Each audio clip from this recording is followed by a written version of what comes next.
Grava aí, tá gravando agora? Muito que bem. Primeiro, perceberem que eu estou sem barba? Sim, eu estou sem barba e resolvi tirar a barba essa semana para dar uma mudada na minha horseface. Bom, o vídeo dessa semana é sobre sair do armário, ficar no armário. É um assunto que os meninos me perguntam muito, principalmente os mais novos, né, que estão passando por esse momento agora. E eu saí do armário com meus 20 anos, um pouquinho antes, mas na verdade eu vou contar agora. Esse é um momento na vida que é um momento muito importante, que é o momento de você ser quem você é e é um momento complicado, né? Porque de repente pode parecer algumas histórias engraçadas no caminho, mas geralmente é um pouco estressante, às vezes não é fácil de fazer e às vezes não dá pra fazer, né? Eu conheço pessoas que não conseguem trazer isso para a família, que não conseguem trazer isso para a sociedade por medo de perder emprego, por medo de perder família, por medo de religião, por um monte de coisa. E é triste, né? Mas antes de chegar nessa parte eu vou falar de mim. Nasce gay, não nasce gay, você vira gay, como é que é o negócio? Não, ninguém vira gay, ninguém vira nada nesse mundo, inclusive. Tá? Daí tem muita gente que diz que isso é comportamental, que você aprende com a sociedade a ser gay. Não aprende com a sociedade, querido. A sociedade forma caráter, pode formar os seus ideais e outras características suas, mas desejo, amor, essas coisas não se aprende, você tem eles e desenvolve eles, entendeu? Bom, eu posso dizer que eu sempre fui gay desde que me entendo por gente, só que eu não entendia o que eu era, que daí é diferente. Por exemplo, eu sempre brinquei com as minhas primas, com minhas amigas de boneca, brincava de corda, brincava de todas as brincadeiras de menina, de fazer comidinha, que eu adorava. Mas eu também soltava pipa com os meninos, eu brincava de bolinha de gude, eu brincava de carrinho, inclusive eu adorava carrinho, tinha muitos carrinhos. Eu tinha uma carreta enorme que cabia eu deitado e minha avó me puxava assim pela casa. E era super divertido. Conforme a gente vai crescendo, a gente vai percebendo coisas. Eu já percebia isso em mim, só que eu achava que isso era uma coisa minha, então ninguém era assim, então só eu era assim no planeta. E não é, né? Eu tenho meu amigo Fernando, né, Fer? O Fer se criou comigo, a gente foi criança junto, a gente cresceu junto brincando e a gente sempre soube um do outro, era muito engraçado, porque a gente era criança, mas a gente não falava disso, obviamente, né? Nem na adolescência. Aliás, foi na nossa adolescência que a gente resolveu contar um pro outro, foi super engraçado, foi uma vez que ele veio pra Curitiba. Lá por 99, 2000 ele foi morar em São Paulo, daí a gente ficou muito tempo sem se falar, mas quando ele vinha pra Curitiba a gente sempre se encontrava e era sempre divertido, e é até hoje, né, Fer? O Fer é meu irmão de coração, assim, enfim. Daí você vai chegando na adolescência, tal, escola, os meninos começam a ficar com as meninas e aquela coisa toda, e eu também ficava com as meninas, mas por puro protocolo, sabe? Assim, não era uma coisa que, eu morria de amores pela menininha X.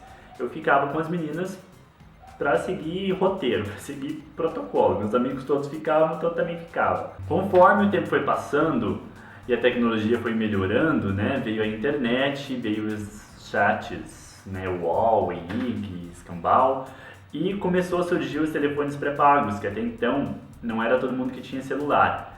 E a TIM tinha um serviço que se chamava Chat Dublado, e eu usava muito lá nos meus 15 anos, eu usava muito. E as minhas amigas achavam muito estranho, porque daí meu celular tinha um monte de senha, tinha um monte de coisa, que ninguém conseguia ver nada. E elas começaram a sacar algumas coisas, mas como elas eram muito minhas amigas, eu resolvi que pra elas eu ia contar. Daí eu contei. Foi a primeira vez que eu saí do armário, eu tinha 16 anos. E foi um momento muito legal e muito assustador e muito desconfortável ao mesmo tempo. Porque ao mesmo tempo que era legal saber que tinha alguém que me apoiava, que tinha 3 amigas minhas que saíam comigo, que me apoiavam, que me respeitavam, né? Porque isso pra mim era muito importante. Hoje em dia a gente trata isso de uma maneira tão mais natural com as outras pessoas, mas no meu tempo de adolescente, isso que não faz tanto tempo, hein? Quando você tinha um amigo que te aceitava do jeito que você era super legal. Hoje em dia, se a pessoa não te aceita, você manda ela escatar, né? Que ninguém tá aqui pra aceitar nada, não. A gente é o jeito que a gente é e é isso aí. Por que rolava esse desconforto? Porque quando a gente estava junto sozinho era super legal, mas quando a gente estava com amigos que não sabiam que eu era gay, por exemplo, eu ficava muito desconfortável, porque daí eu não conseguia conversar, tipo, tinha o papo dos namoradinhos, das namoradinhas, de fazer não sei o quê, e eu não conseguia falar sobre isso, porque, né, daí eu ia ter que contar e volta e meia uma outra soltava uma pérola e eu ficava todo sem graça, sem jeito, desengonçado. E foi muito complicado. Passando essa parte, daí veio aquela coisa, aquela fase que eu sempre fui uma pessoa careta, assim. Eu nunca fui de sair ficando com todo mundo, nunca fui de ficar com um monte de gente na balada. Até porque eu fui sair pra balada, essas coisas, só depois que eu fiz 18 e fiquei deslumbrado com balada, como qualquer outro adolescente, né?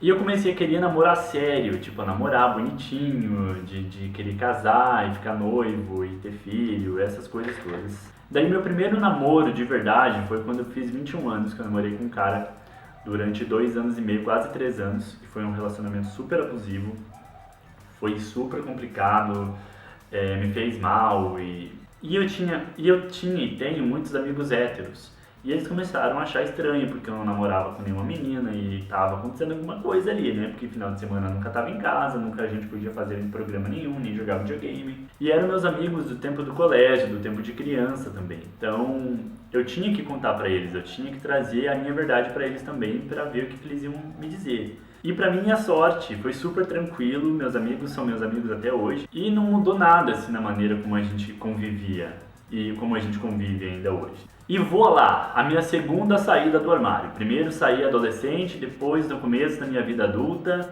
tava faltando a minha família. Daí, né, a gente vai ficando tenso. Como eu já estava namorando há um certo tempo e eu já namorava com meus pais mais, eu já morava com a minha irmã aqui em Curitiba, meus pais moram em outra cidade hoje, as minhas irmãs começaram a achar estranho, lógico, já meio que mãe e irmã, essas coisas todo mundo meio que já te manja faz muito tempo, né? Mas as coisas se desenvolvem com o passar do tempo. E estava chegando um momento que eu precisava trazer isso para minha família, para eu ficar tranquilo comigo mesmo. E quando eu pensei em trazer isso para dentro de casa, a minha irmã chegou e deu um ultimato e me perguntou na cara dura. Daí eu resolvi falar de uma vez e foi super tranquilo, foi super normal. A nossa relação nunca se afetou por conta disso, até porque uma coisa que eu digo sempre, eu sempre me respeitei, eu sempre respeitei a minha casa. Depois que eu tive essa conversa com as minhas irmãs, a minha mãe e meu pai também sabem e tal. O meu pai é uma pessoa um pouco mais difícil, porque meu pai já tem 60 anos, o meu pai não tem essa cultura pop de hoje, né? O meu pai não é antenado, o meu pai não tem muito estudo, então culturalmente eu não preciso fazer e descer na goela dele certas coisas, entendeu? Ele me respeita. Isso é ótimo, a gente se dá super bem. Eu não tenho problemas em casa, eu não tenho problemas com meus amigos. Na verdade, o único problema que eu tive com amigos foi uma amiga minha, que não é mais minha amiga, obviamente, né? Uma menina que se criou comigo, assim, a família dela é amiga da minha família há mais de 40 anos. E quando eu comecei a namorar, que eu mudei meu status no Facebook, ela simplesmente me excluiu e fez um post no Facebook dela dizendo que porquinha com porquinha e parafuso com parafuso não nasce filhinho, tem que ser parafuso com porquinha. Ela usou uma expressão bem tosca, burra e idiota para ser preconceituosa e dizer que você só pode ser feliz se você casar para procriar e ter filho. Então eu vou dizer para você que acha que casar é só para você meter e ter filho, querido, está fazendo isso bem errado. Daí se você quer se basear na Bíblia só lendo Deuteronômio e Levíticos, vamos voltar lá nos 10 mandamentos, naquela parte de amar o próximo como a ti mesmo. O que você acha? Mas não vou entrar na questão religiosa aqui, que a gente pode deixar para um próximo vídeo. Só que ao mesmo tempo que eu contei essa história para vocês, ela tem um motivo para eu trazer ela aqui hoje. Eu recebo muitos e-mails, inbox dos meninos que estão passando por essa fase de contar em casa, de contar para os amigos, de contar no trabalho e às vezes não conseguem arrumar um meio para falar isso. Por bullying, por medo, pela sociedade, por religião, por um monte de coisa. Eu vou dizer para vocês, eu já sofri muito bullying na minha vida. Quando criança, quando adolescente, quando adulto, eu vou dizer pra vocês assim, ó, é uma coisa que você precisa ter muita certeza dentro de você, porque é uma coisa que não dá pra voltar atrás depois que você sai do armário, né? Não tem como você voltar pro armário.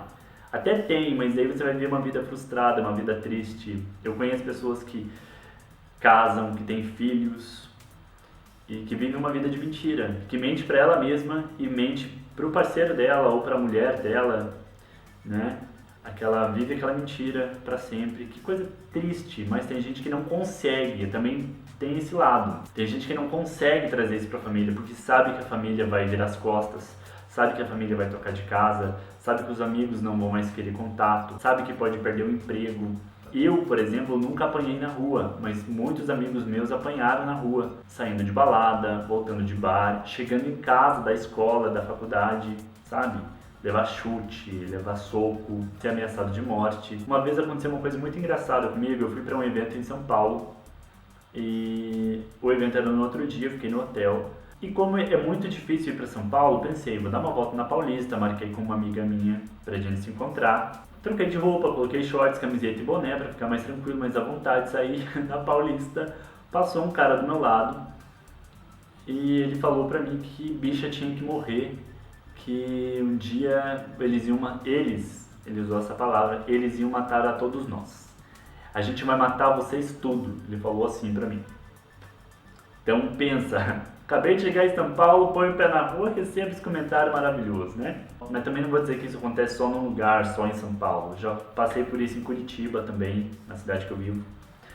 E uma das coisas que eu demorei para trazer esse assunto em vídeo foi justamente até um certo medo, por eu ser blogueiro, por eu ser uma pessoa que está aqui no YouTube, que está lá no blog, que está no Instagram. E da mesma maneira que eu consigo levar isso na esportiva, que de repente eu consigo achar graça nisso, que não é engraçado, convenhamos, né? Tem gente que não consegue, tem gente que não tem o mesmo jogo de cintura. Tem gente que não tem o mesmo psicológico. Quando você faz piada com um travesti na rua, aquela piadinha que você acha que não tem nada a ver. Quando você xinga de viadinho o menino na sua escola, você está mexendo com o psicológico daquela pessoa. E mexendo também com o psicológico de outras pessoas, de gente psicopata, que entende isso como um ódio, que ele precisa odiar essas pessoas por alguma coisa que ele tem com ele lá, e acabam espancando homossexuais, as travestis. Então, para encerrar o vídeo, para a gente terminar esse assunto de uma maneira super legal, se você está procurando esse momento de você sair do armário, se conheça melhor, se ame acima de tudo, porque daí você vai conseguir lidar com o que vier. Você vai conseguir lidar com a sociedade, com a sua família, de uma maneira mais positiva. Pode ser que seja super tranquilo, como foi pra mim, pode ser que seja super complicado, pode ser que isso também seja assustador, pode ser que isso seja um alívio, mas é importante a gente se conhecer, a gente se amar primeiro, antes de qualquer outra coisa. Tá certo? Se você gostou do vídeo, clica no joinha, isso ajuda a divulgar o vídeo aqui no YouTube e se inscreva no meu canal, assim você fica por dentro dos próximos vídeos. E aproveita e já me segue nas redes sociais também para me acompanhar em tempo real. E é isso, um beijo e até o próximo vídeo, Brasil. Obrigado, tchau! Vocês viram que a gente chegou em 10k? Estamos com 10 mil inscritos no canal, mano! 10 mil, velho! Não dá dislike lá pra mim que vai ficar ruim daí, tá? Porque passou um pouquinho dos 10 mil ali. Daí se você dá dislike vai ficar 9.999, vai ficar ruim pra mim. Daí vamos deixar os 10 mil lá, tá bom? Já pensou 100 mil?